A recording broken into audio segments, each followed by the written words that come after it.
This is Nick King and Jacob Shapiro having our first initial meeting of minds, so to speak, on the Zenith platform and sharing what our firm's about, how we arrived at creating this firm, and going over other various topics.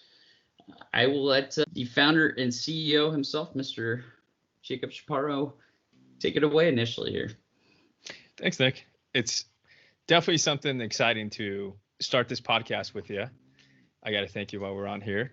Give you a quick plug. I know you're the one that's this is the your baby here, and I'm happy to be a part of it because I think everyone has a story.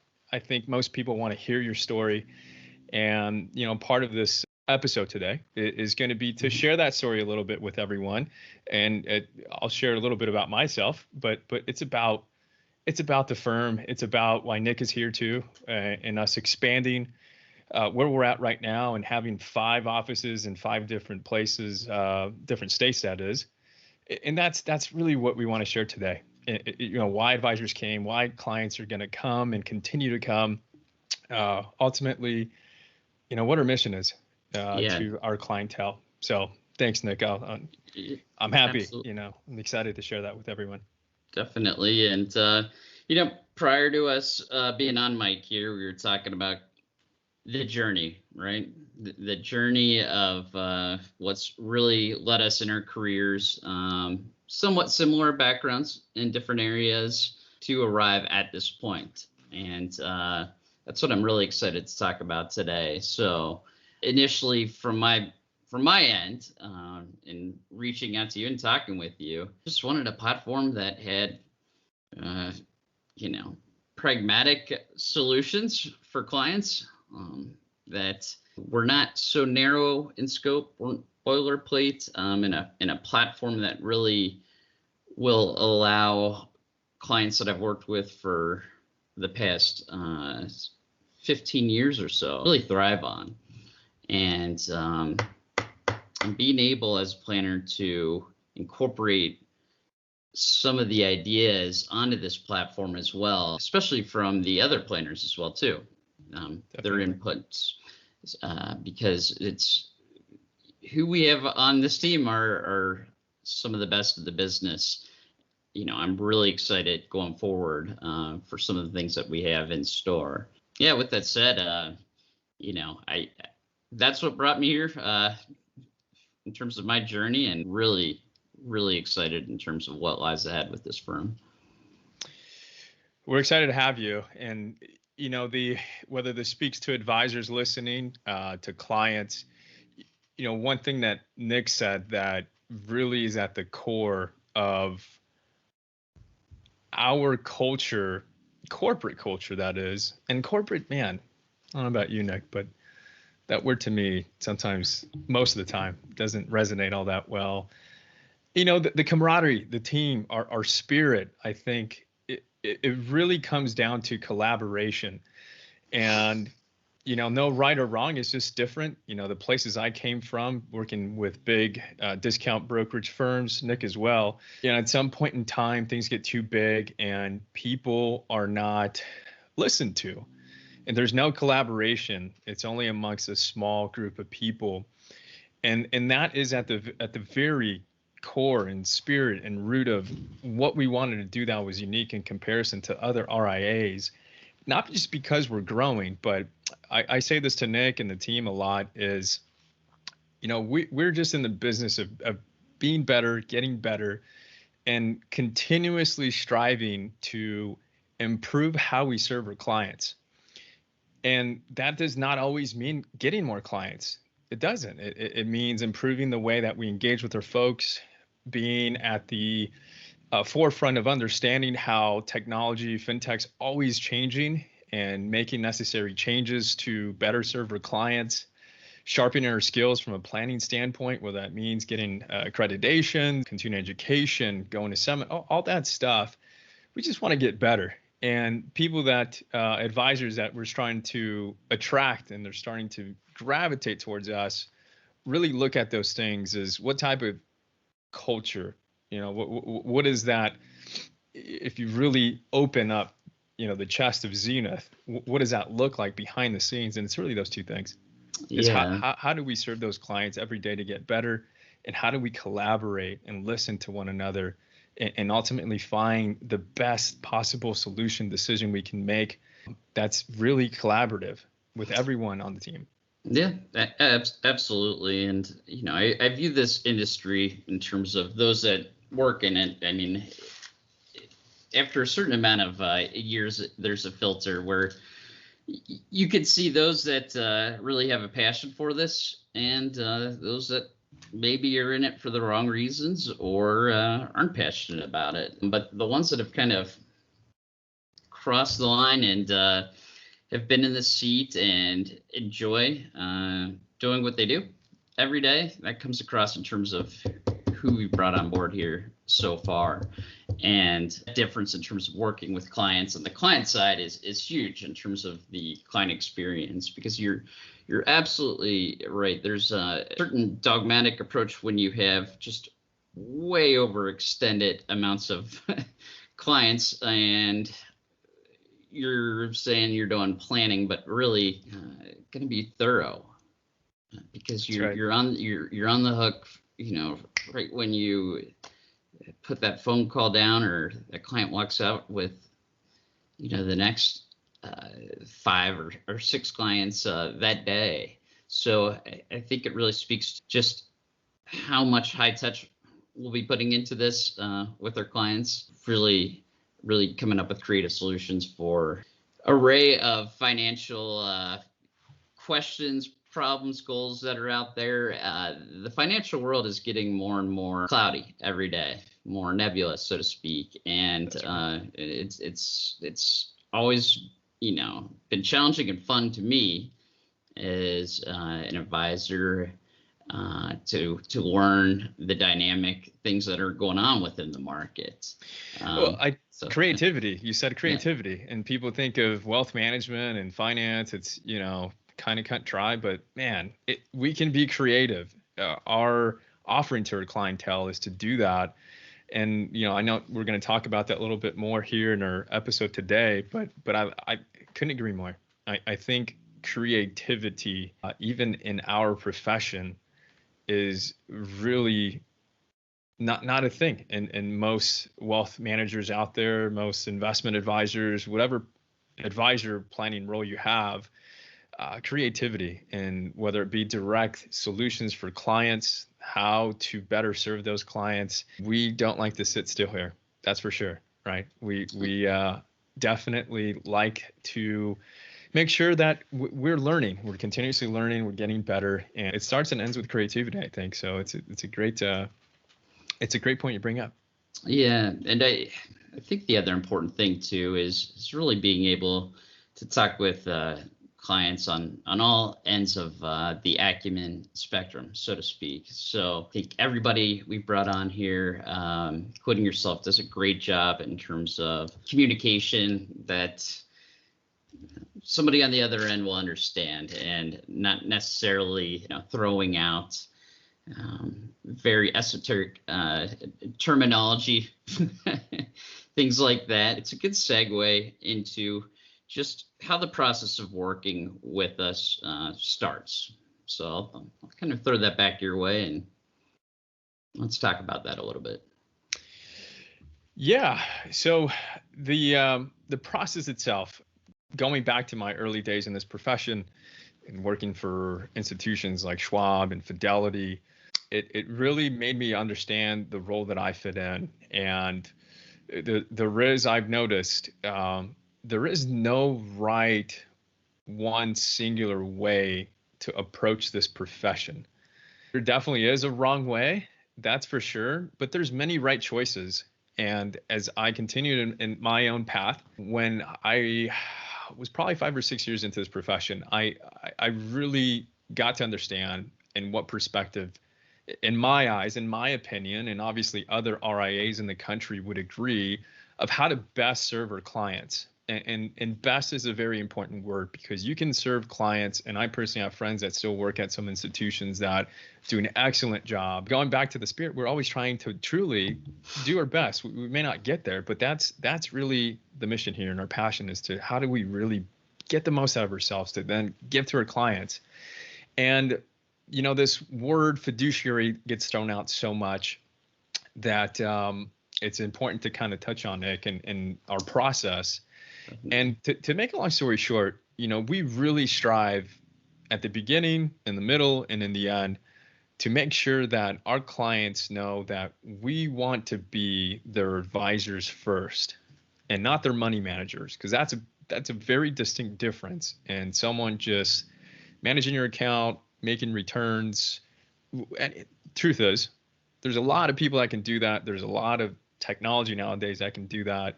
And it's extremely important to us to start with that financial planning process first, to understand what people want to accomplish, to understand what people's concerns are, to understand ultimately where they want to go, where they're at, and formulate an actual plan for them so that they have a very, very concrete and clear vision and action steps, right? One thing's to actually have a written down plan or whatever that looks like, but to execute the plan, to have action steps, to have someone hold you accountable, that's a little bit different dynamic.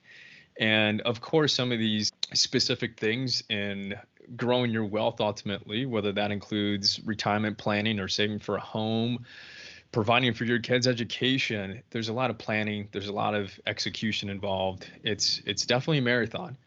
And part of that, of course, it's making sure that your investments are doing well. So we want to be people's advisors first. They have to understand that we're in the business of ultimately being at the forefront of helping them grow their wealth. And growing your wealth, again, there's no right path. It's the rate of return you're getting in your accounts, how much taxes you're ultimately paying.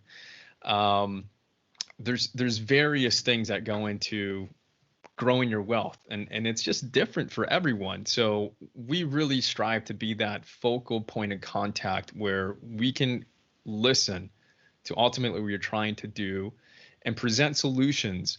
Going back to the fiduciary term, the RIA, Zenith is a registered investment advisor. We operate under that fiduciary standard. And to really put things as simple as we can, we're not brokers here. We're not selling product here. I've been in the past doing that with various institutions that I worked. And to me, in this space, going back to how to best serve our clients, I think the best way to serve our clients is to make sure that we don't get compensated from anybody else except their clients. So regardless of what types of solutions we put out there, they can rest assured that it is coming genuinely from our heart to really give them our best, because we're not influenced by anyone else other than one party, and that's the party that pays us. That's our clients. Absolutely. And I can't stress how important that is. And going back to your point on plans, I think, the planning part is even harder than the investment part. But once you get over that hurdle of getting one in place, the nice part about working with us is really having somebody that knows your story, gets to foster that plan, grow with you. One of the great things I love about this job is really seeing those plans through. And just to make sure that sorry to jump in here, Nick, but No. that's exactly what is important, and what you said plays in hand both from the client side and the advisor side.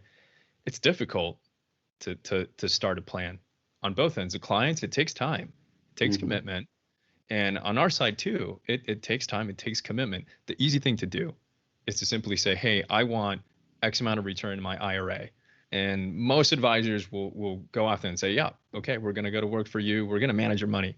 That's definitely the easy thing to do on both ends. And again, I applaud you, Nick, for saying that, because we don't want to do the easy thing. We want to start things as best as we can, because when things get hard, the market sells off. Our clients don't worry about what the market's doing, because every single client has a plan and they have an understanding of what's important to them and what their goals are, regardless of what the market's doing, if it's going up, if it's going down. So I'm glad you brought that up, and sorry to interject here, but I just thought that was such an important focal piece for folks to listen to that are listening, whether you're an advisor, whether you're a client of ours, you can probably nod your head and know that that's you and how we approach this thing, or a prospective client and understanding, what's your plan? Yeah. Are you worried about what the market's doing, regardless if it's going up or down? Do you have a sense ultimately of what you need to be doing, day to day, quarter to quarter, year to year? Because the hard thing is to do a plan, but typically the hard thing tends to be, most of the time, the right thing.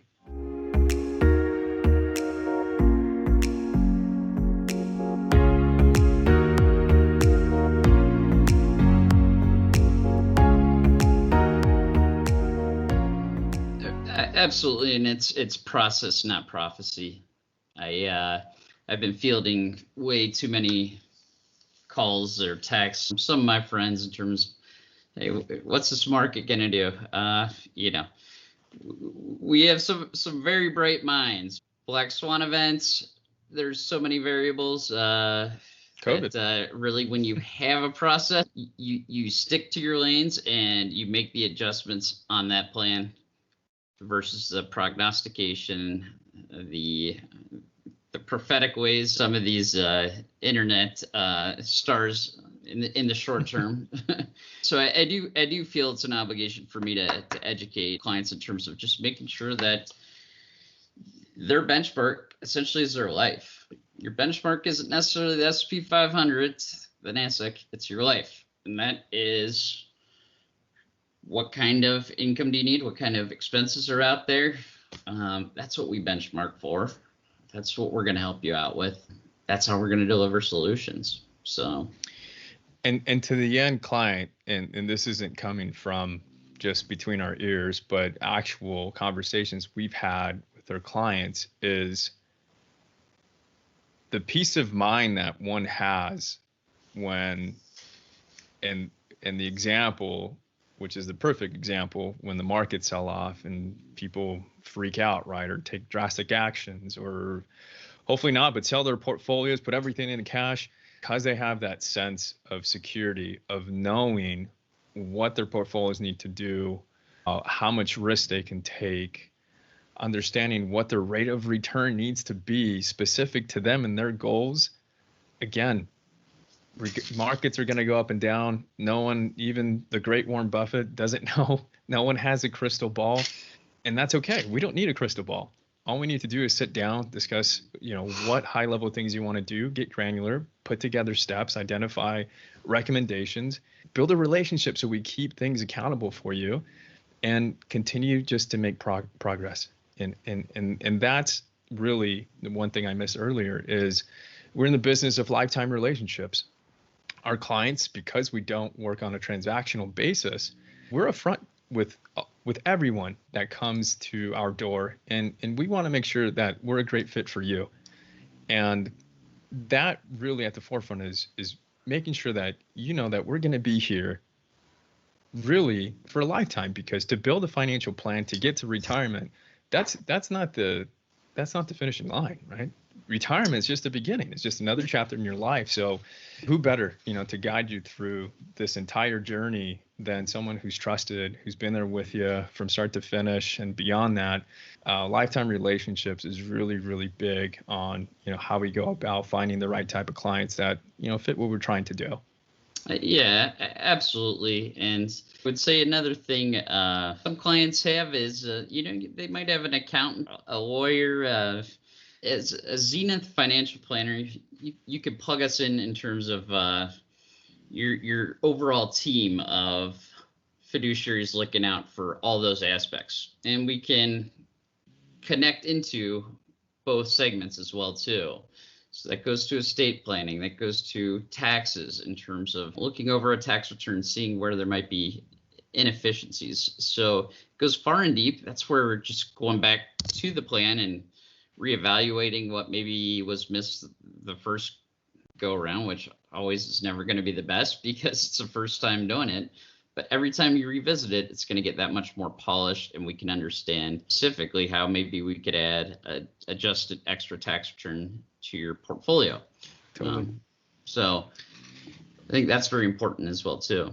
Yeah, when someone's building their net worth, of course, a financial advisor is typically going to be at the forefront of that. I would say a 1A, sometimes 1B would be a CPA, an accountant in someone's household, or they run everything through their CPA, of like you mentioned, estate planning attorney. There's various professionals in building your wealth that you need. Typically, the planner is at the forefront of that. But to what Nick is saying is tax season is in full swing right now. And right now we've been getting calls, and every year it's pretty consistent. Send me my tax forms. And with previous clients, we have a process where we don't typically get those phone calls from clients that have been working with us for a while. Those same clients, whether they do their tax filings internally here through Zenith, or they have a CPA that they've been working in for a long time, we compliment those professionals. We want to engage with them. And typically it's us calling their CPA. Typically it's us calling their estate planning attorney to be able to ingrain them in their plan as a whole.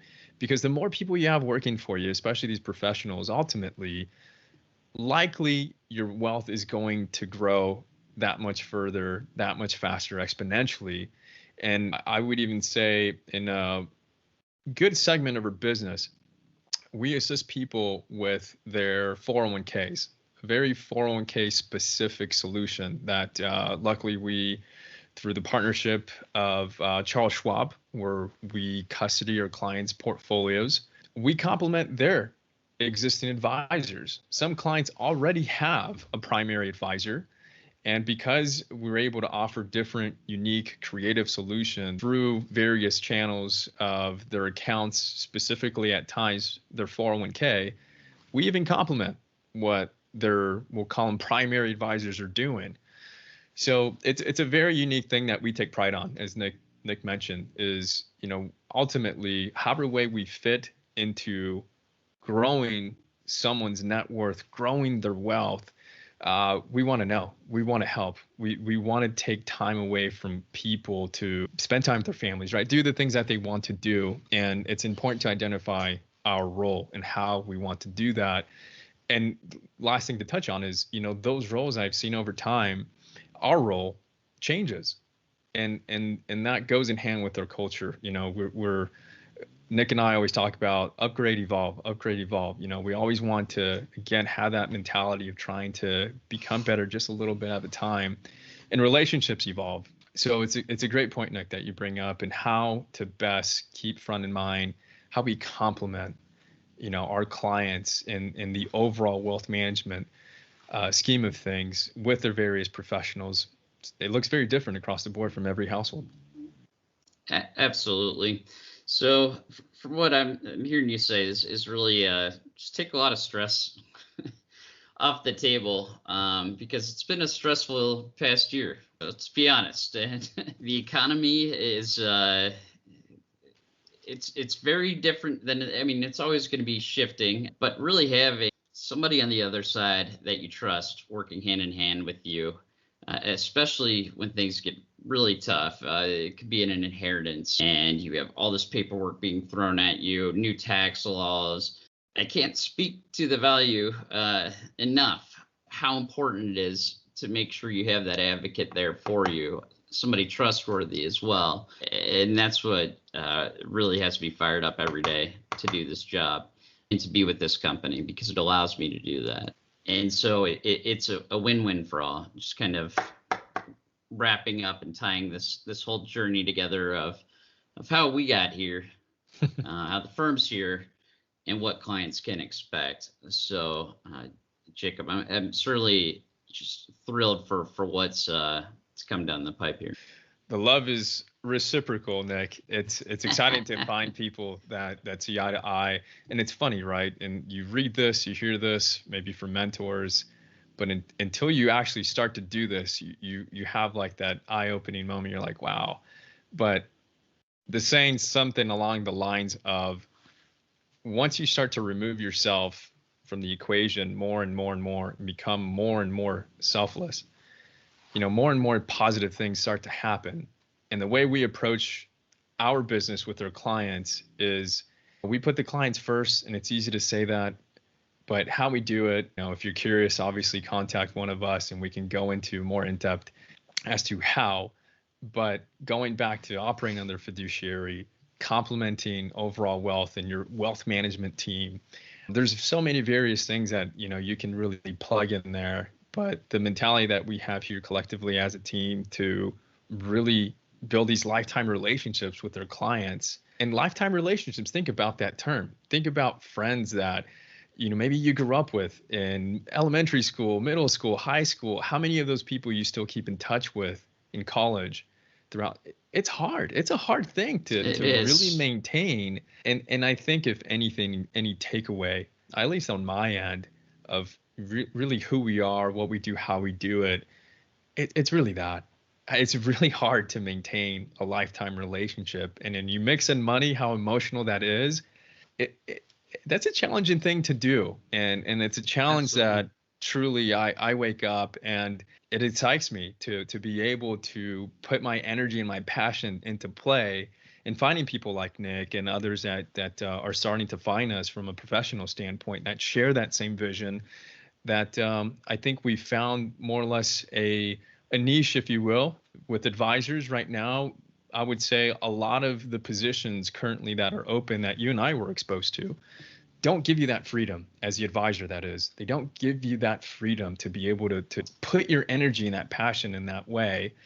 And again, there's definitely no right or wrong. I have close friends that work with these various institutions. They're excellent advisors. I am just truly very thankful at the end of the day to be able to have Zenith approach things that we do. Of course, we don't get it right every time, and there's definitely things I can notice even through the last couple of months we could have done better. But that's the point, right? Is we have that front in mind, and the main draw is how do we maintain that relationship? What are we doing every day to be able to complement that, to harness that, to water that relationship where it just blossoms into a beautiful, relationship where people get to retirement. We celebrate with them. They go through these different milestones. They're children, right? We just had a couple households last year where their kids graduated. They're quote unquote, adults now. They're trying to adult.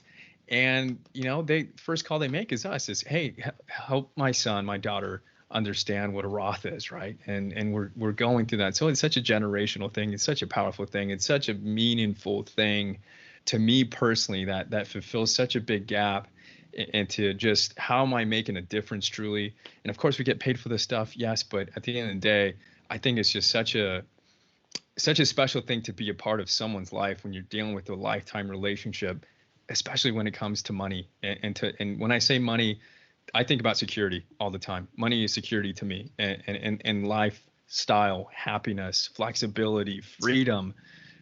It's awesome, man. I just am thankful on your end too to be able to be part of this, and everyone else. I think we're definitely going to start to impact more people on a larger scale, which is obviously exciting to me. Down the road, you're going to be getting further episodes with Jake and I, and we will be talking about very specific topics at times, general topics, but today is more of an introduction. This is us, and we're looking forward what's to come. So really appreciate the time. Jacob, I really appreciate your time as well, too, and look forward to the next one. Thank you, sir. I look forward to it, too.